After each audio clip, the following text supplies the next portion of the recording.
بسم الله الرحمن الرحيم نحمده ونصلي ونسلم على رسوله الكريم أما بعد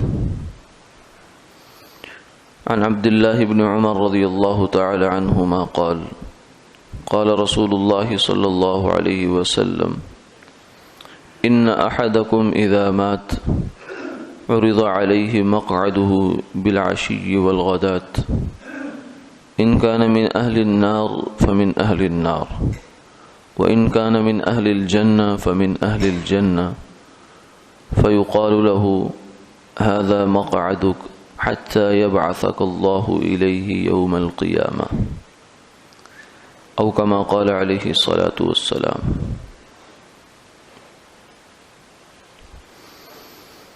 حضرت عبداللہ بن عمر رضی اللہ تعالی عنہما سے مروی ہے کہ رسول اللہ صلی اللہ علیہ وسلم نے یہ ارشاد فرمایا کہ تم میں سے جب کوئی بندہ فوت ہوتا ہے تو اس کا ٹھکانہ اس پر پیش کیا جاتا ہے صبح اور شام۔ اگر تو وہ جنتی ہو تو جنت کا ٹھکانہ، اور اگر جہنمی ہو تو جہنم کا ٹھکانہ۔ پھر اسے کہا جاتا ہے کہ یہ تیرا ٹھکانہ ہے یہاں تک کہ قیامت والے دن اللہ تجھے قبر سے اٹھائے۔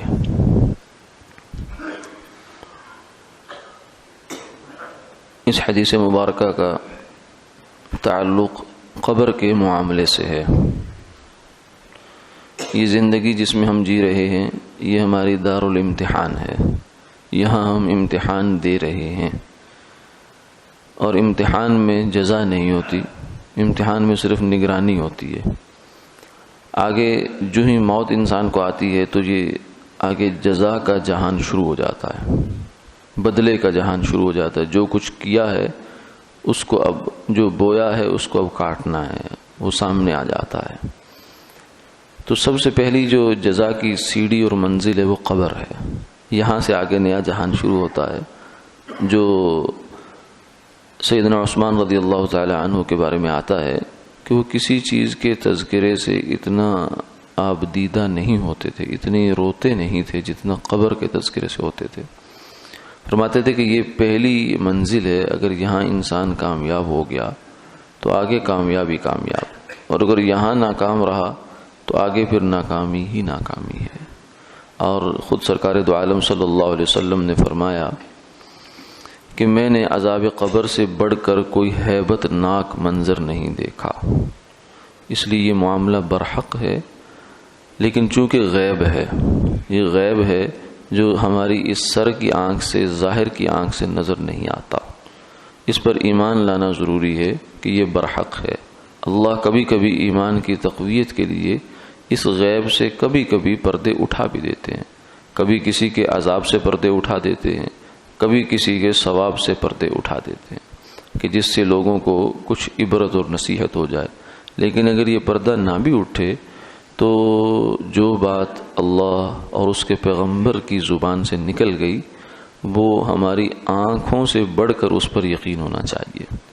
جو آنکھوں کے پیدا کرنے والے ہیں ان کی بات پر آنکھوں سے بڑھ کر یقین ہونا چاہیے۔ یہ ہے ایمان بالغیب۔ اس لیے قبر کا معاملہ برحق ہے۔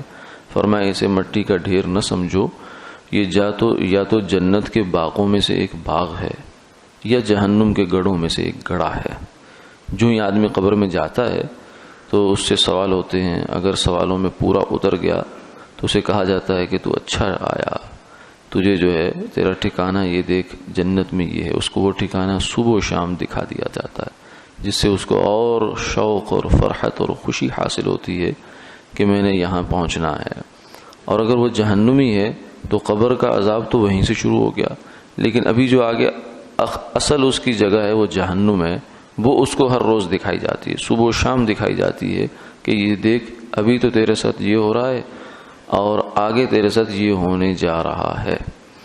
تو یہ قبر کے اندر ہی اس طرح کی باتیں اس کے ساتھ کر دی جاتی ہیں جس سے اس کو اندازہ ہو جاتا ہے کہ میرا انجام کیا ہے۔ اسی لیے جب آپ صلی اللہ علیہ وسلم نے فرمایا کہ جب آدمی، ہم لوگ دفن کر کے فارغ ہوتے ہیں تو ابھی رشتہ دار عزیز دوست واپس نہیں پلٹے ہوتے مٹی وٹی ڈال کے کہ اس کا حساب کتاب شروع ہو جاتا ہے. اتاہ الملکان، دو فرشتے اس کے پاس آتے ہیں اور اس کو پھر بٹھاتے ہیں، اس سے سوال کرتے ہیں من ربک ما دینک من نبیک، تیرا رب کون ہے، تیرا دین کیا ہے، تیرا نبی کون ہے.